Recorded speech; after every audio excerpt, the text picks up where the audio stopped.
कल्पना कीजिए, एक सामान्य दोपहर है। प्रयागराज की सड़कों पर हलचल है। लोग अपने कामों में व्यस्त है। कोई बाजार जा रहा है तो कोई घर लौट रहा है। और तभी एक सफेद गाड़ी सड़क पर धीरे धीरे रुकती है। कुछ सेकंड का सन्नाटा छा जाता है और फिर अचानक गोलियों की आवाज पूरे इलाके को हिलाकर रख देती है।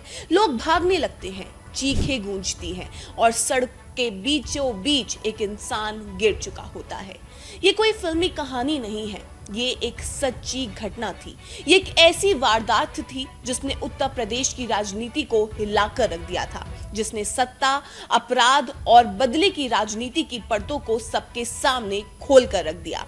जी हाँ, तारीख थी 25 जनवरी साल 2005। जगह थी प्रयागराज, उत्तर प्रदेश। और जिस व्यक्ति पर ये हमला हुआ वो थे बहुजन समाज पार्टी के विधायक राजू पाल।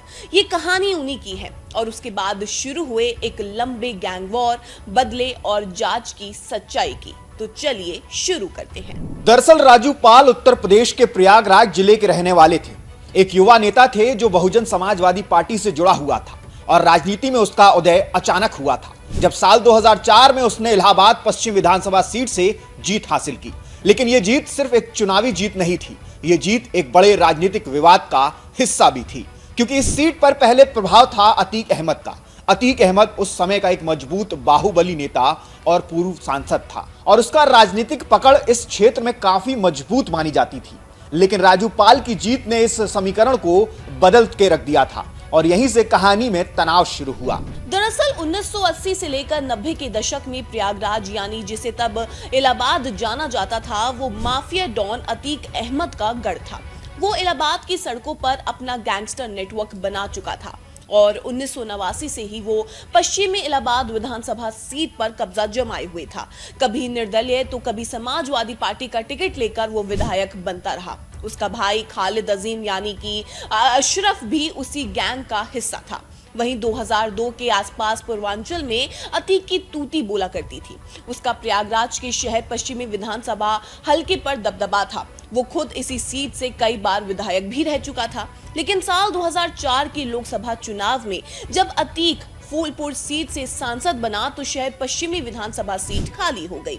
अतीक चाहता था कि उसके बाद उसका भाई अशरफ यहां से विधायक बने, तो सपा ने अतीक के भाई खालिद अजीम उर्फ अशरफ को वहां से विधायक उम्मीदवार बना दिया, जबकि मायावती की बसपा सरकार ने राजू पाल को टिकट दे दिया। अक्टूबर 2004 में उपचुनाव हुआ और राजू पाल ने अशरफ को 4818 वोटों से हरा दिया और तब जो हुआ वही खून खराबी की शुरुआत थी। ये हार अतीक के साम्राज्य के लिए पहला बड़ा झटका साबित हुई। पश्चिम इलाहाबाद सीट पहली बार अतीक परिवार के कब्जे से बाहर निकल गई। 15 साल से चला आ रहा उनका कब्जा पूरी तरह से टूट गया। अतीक ने इसे अपनी इज्जत और नाक का सवाल बना लिया। राजू पाल अब उसका नंबर 1 दुश्मन बन चुका था। अब राजू पाल और अतीक अहमद के बीच का टकराव केवल राजनीतिक तक सीमित नहीं रहा। इसलिए इस विवाद की असली वजह चुनावी हार, सत्ता का प्रभाव और इलाके में वर्चस्व की लड़ाई मानी जाती है। स्थानीय स्तर पर दबदबे और राजनीतिक नियंत्रण को लेकर दोनों पक्षों के बीच तनाव लगातार बढ़ता गया। ये राजनीतिक तनाव धीरे धीरे व्यक्तिगत दुश्मनी में बदल गया और राजू पाल की चुनावी जीत ने अतीक अहमद के लंबे समय से चल आ रहे राजनीतिक प्रभाव को सीधे चुनौती दे दी और यही टकराव आगे चलकर और गहरा होता गया। वैसे आपको बता दें कि राजू पाल भी प्रयागराज के ही रहने वाले थे। शुरू में वो अतीक के करीबी भी हुआ करते थे और खुद भी एक हिस्ट्री शीटर ही माने जाते थे। लेकिन 2002 में दोनों के रास्ते अलग हो गए। दरअसल 1989 में पश्चिमी इलाहाबाद सीट से पहली बार निर्दलीय चुनाव लड़कर विधायक बना अतीक अहमद 2002 में अपने दल के टिकट पर मैदान में उतरा और जीत गया। ये वही दौर था जब पूर्वांचल में अतीक अहमद की तूती बोलती थी और पार्टियों को इलाहाबाद की इस सीट पर उसके सामने चुनाव लड़ने के लिए उम्मीदवार तक नहीं मिला करते थे। ऐसे में राजू पाल ने सियासत में एंट्री मारी और बीएसपी के नेता बन गए। 2002 में राजू पाल ने अतीक के खिलाफ पश्चिमी इलाहाबाद सीट से चुनाव लड़ा लेकिन हार गए। यहीं से दोनों के बीच की दुश्मनी शुरू हो गई। 2004 में विधायक बनने के बाद राजू पाल को कई बार निशाना तक बनाया गया। इन घटनाओं को उस समय उनके खिलाफ दी जा रही चेतावनी के रूप में भी देखा जाने लगा, ताकि उन्हें ये संदेश दिया जा सके कि वो अतीक अशरफ के खिलाफ खड़े होकर उन्हें चुनौती ना दे। जी हां, कुछ रिपोर्ट्स के अनुसार 21 नवंबर 2004 को राजूपाल के कार्यालय के पास बमबाजी और फायरिंग की घटना भी हुई थी। हालांकि वो उस हमले में सुरक्षित बच गए थे। इसके बाद 28 दिसंबर 2004 को उनकी सफारी गाड़ी पर भी फायरिंग की गई, जिसमें उनकी गाड़ी तो क्षतिग्रस्त हो गई थी, लेकिन इस हमले में किसी को कोई गंभीर नुकसान नहीं पहुंचा था।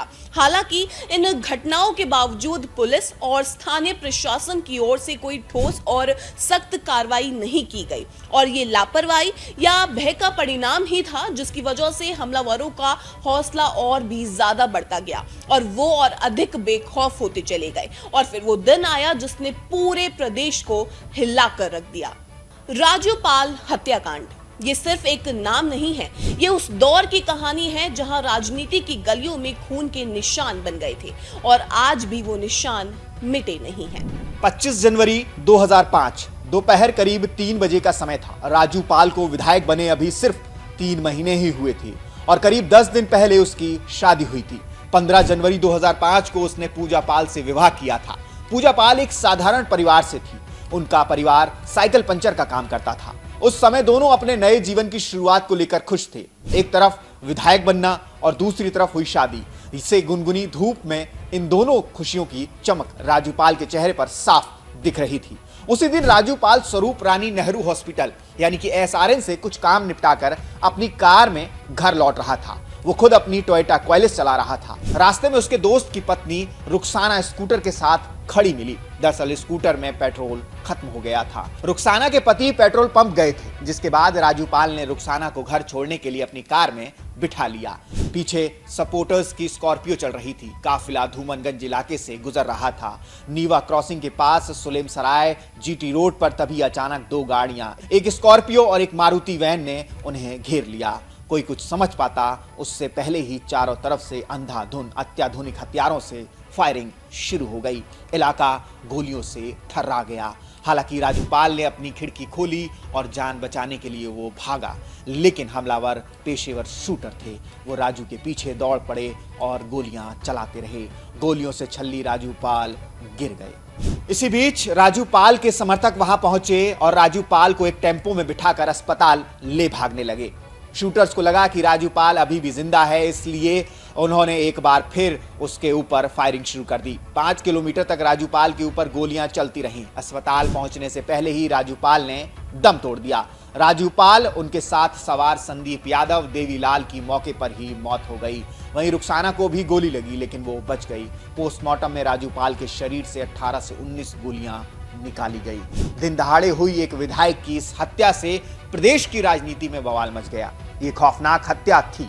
प्रयागराज की पूरी तरह प्रयागराज शहर को इस हत्या ने थर्रा कर रख दिया था। जिसके बाद राजूपाल की हत्या के बाद उनकी पत्नी पूजा पाल ने धूमनगंज थाने में एफआईआर दर्ज कराई। इस एफआईआर में कई लोगों के नाम तक शामिल किए गए, जिनमें अतीक अहमद, अशरफ, फरहान, आबिद, रंजीत पाल, गुफरान सहित कुल लगभग 10 से 17 लोग आरोपी बनाए गए। हालांकि इस हत्याकांड के बाद प्रयागराज में भारी तनाव तक फैल गया। शहर में कई जगहों पर विरोध प्रदर्शन हुए और स्थिति काफी ज्यादा गंभीर भी हो गई।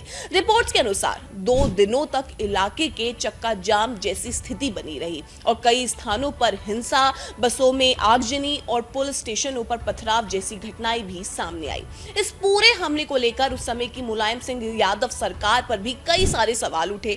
विपक्ष और कई सामाजिक संगठनों ने यह आरोप लगाया कि सरकार ने अतीक अहमद जैसे प्रभावशाली नेताओं को संरक्षण दिया हुआ है। यह घटना राजनीतिक रूप से भी काफी ज्यादा महत्वपूर्ण मानी जाती है, क्योंकि माना जाता है कि इस हत्याकांड और उससे जुड़ी घटनाओं का असर 2007 के विधानसभा चुनावों पर भी पड़ा, जहां समाजवादी पार्टी को हार का सामना करना पड़ा। लेकिन दोस्तों, कहानी यही खत्म नहीं होती। राजू पाल हत्याकांड के मुख्य गवाह उमेश पाल पर भी फरवरी 2023 में जानलेवा हमला हुआ। ये हमला भी उसी पुरानी दुश्मनी का हिस्सा था। दरअसल उमेश पाल ने राजू पाल केस में अतीक के खिलाफ गवाही दी थी, इसलिए उनको निशाना बनाया गया। बता दें, हमला उस समय हुआ जब उमेश पाल कोर्ट से गवाही देकर अभी घर के गेट तक ही पहुंचा था। वो कार से उतरा, तभी 4-5 हमलावरों ने उस पर गोलियां बरसाना शुरू कर दी। इसके बाद जब वो घर के अंदर भागा तो बम से हमला कर दिया गया। इस घटना का सीसीटीवी फुटेज भी सामने आया था। बता दें, इस हमले में उमेश पाल गंभीर रूप से घायल हुआ और बाद में उसकी मौके पर ही मौत हो गई। जिसके बाद उमेश पाल की पत्नी जयपाल ने एफआईआर में अतीक, अशरफ, उसकी पत्नी साहिस्ता परवीन और बेटों का नाम लिया। आपको बता दें, उमेश पाल राजू पाल की पत्नी पूजा पाल की सगी बुआ का लड़का था और उसे कई बार जान से मारने की धमकी भी मिल चुकी थी। राजू पाल की पत्नी पूजा पाल ने भी कई बार आशंका जताई थी कि गवाही को प्रभावित करने के लिए उमेश पाल की हत्या हो सकती है। उमेश पाल ने भी अपनी जान को खतरा बताया था। दरअसल राजू पाल हत्याकांड में गवाह बनते ही अतीक गिरोह उमेश पाल को दुश्मन की नजर से देखने लगा। उन पर कई बार हमले की कोशिश हुई, लेकिन वो बच निकले थे। 28 फरवरी 2008 को उमेश का अपहरण तक कर लिया गया था। उनके साथ मारपीट की गई, धमकी दी गई और ये कहा कि अगर गवाही दी तो मार दिया जाएगा। जिसके बाद में जब उन्हें छोड़ा गया तो उन्होंने अतीक, अशरफ समेत गिरोह के कई लोगों के खिलाफ रिपोर्ट तक दर्ज कराई। इसके बाद भी अतीक के गुर्गे उमेश के पीछे ही पड़े रहे। 11 जुलाई 2016 को उमेश गवाही देने कचहरी गए थे। उन पर कचहरी परिसर में ही जानलेवा हमला किया गया था। वहीं अतीक गिरोह ने उमेश पर न सिर्फ हमले कराए और धमकियां दी, बल्कि 2016 में धूमनगंज में जितेंद्र पटेल की हत्या के मुकदमे में नामजद भी करवा दिया। हालांकि जांच में उमेश को बरी कर दिया गया, लेकिन 24 फरवरी 2023 को उमेश पाल पर हुए हमले में उनकी जान चली गई। वहीं अगर बात की जाए राजू पाल की हत्या को लेकर कानूनी कार्रवाई की, तो आपको बता दें कि राजू पाल की पत्नी पूजा पाल ने सालों तक न्याय की लड़ाई लड़ी। उन्होंने लगातार कोर्ट और मीडिया के सामने अपनी बात रखी। उनका कहना रहा कि मेरे पति की हत्या के दोषियों को सजा मिलनी चाहिए। वहीं शुरू में यूपी पुलिस और सीबीसीआईडी ने इस पूरे मामले की जांच की, लेकिन पूजा पाल ने सुप्रीम कोर्ट में याचिका दायर की। कोर्ट के आदेश पर केस सीबीआई को ट्रांसफर करने के लिए कहा गया। सीबीआई ने 10 लोगों के खिलाफ चार्जशीट दाखिल की। वही मुख्य गवाह बनी रुखसाना, जिन्हें राजू पाल ने लिफ्ट दी थी, उन्होंने कोर्ट में साफ कहा कि हमलावर अतीक के गुर्गे थे। वही दूसरे अहम गवाह बने थे उमेश पाल। ये केस अब सिर्फ अदालत में नहीं था, ये जनता के बीच बहस का मुद्दा बन चुका था। एक पूरा राजनीतिक तूफान जन्म ले चुका था। राजू पाल की हत्या के बाद बीएसपी ने भी इस हत्या को अपने विधायक की राजनीतिक हत्या बताया। उनकी पत्नी पूजा पाल ने न्याय की मांग उठाई। उन्होंने सीधे तौर पर आरोप लगाए कि उनके पति की हत्या एक सुनियोजित साजिश थी। ये मामला अब सिर्फ एक हत्या का नहीं था, बल्कि ये पावर बनाम पॉलिटिक्स का केस बन चुका था। इस केस की जांच कई वर्षों तक चली। हालांकि ये केस बेहद जटिल था, क्योंकि इसमें गवाहों पर दबाव, धमकियों और कई बार केस के मोड़ बदलने जैसी बातें भी सामने आती रही। सालों तक ये केस कोर्ट में चलता रहा, लेकिन 19 साल बाद न्याय मिला और 29 मार्च 2024 को लखनऊ की सीबीआई स्पेशल कोर्ट ने सभी 7 आरोपियों को दोषी करार दिया और 1 अप्रैल 2024 को सजा भी सुनाई गई। वहीं पुलिस हिरासत में मारे गए अतीक अहमद और भाई अशरफ भी इस मामले में नामजद थे। स्पेशल कोर्ट ने इसरार अहमद, रंजीत पाल, जावेद, गुलशन और अब्दुल कवी को उम्र कैद की सजा सुनाई। साथ ही 50-50 हजार रुपए का जुर्माना भी लगाया। वहीं फरहान को अवैध हथियार रखने के मामले में 4 साल की कैद और 20,000 रुपए का जुर्माना लगाया। अतीक अहमद और अशरफ पहले ही मारे जा चुके थे, इसलिए उन पर मुकदमा नहीं चला। वहीं पूजा पाल फैसले के बाद प्रयागराज पहुंची थी। उन्होंने राजू पाल के मंदिर और स्मारक पर फूल चढ़ाए और कहा, 19 साल बाद न्याय मिला, मैंने कभी हार नहीं मानी। आपको बता दें कि राजू पाल की मौत के बाद पूजा पाल ने राजनीति नहीं छोड़ी, बल्कि न्याय की लड़ाई लड़ने के लिए इसे चुना। दरअसल राजू पाल की मौत के बाद हुए इलाहाबाद पश्चिम विधानसभा सीट पर उपचुनाव करवाया गया था। इसमें मायावती की सरकार बसपा ने पूजा पाल को टिकट दे दिया था, लेकिन वो सपा कैंडिडेट खालिद अजीम से हार गई थी। इसके बाद 2007 के विधानसभा चुनाव में पूजा पाल ने वहीं से जीत दर्ज की और फिर उन्होंने 2012 के चुनाव में अतीक अहमद को भी हरा दिया था, लेकिन 2017 में वो बीजेपी की सिद्धार्थ नाथ सिंह से हार गई। इसके बाद वो बसपा छोड़कर समाजवादी पार्टी में शामिल हो गई, जिसके बाद सपा ने 2022 के विधानसभा में पूजा पाल को चायल से टिकट दिया।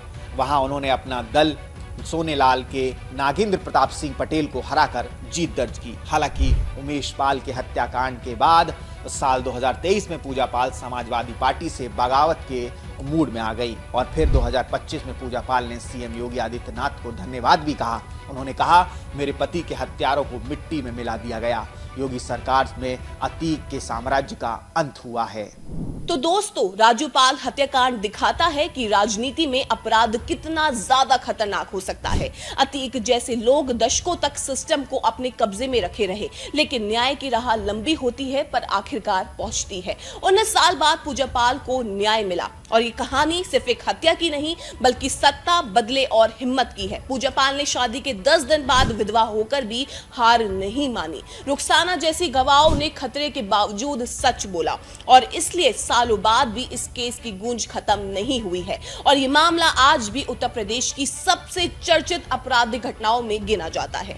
बाकी आपको क्या लगता है कि उत्तर प्रदेश में अब अपराध और राजनीति का गठजोड़ खत्म हो गया है? कमेंट सेक्शन में जरूर बताइएगा।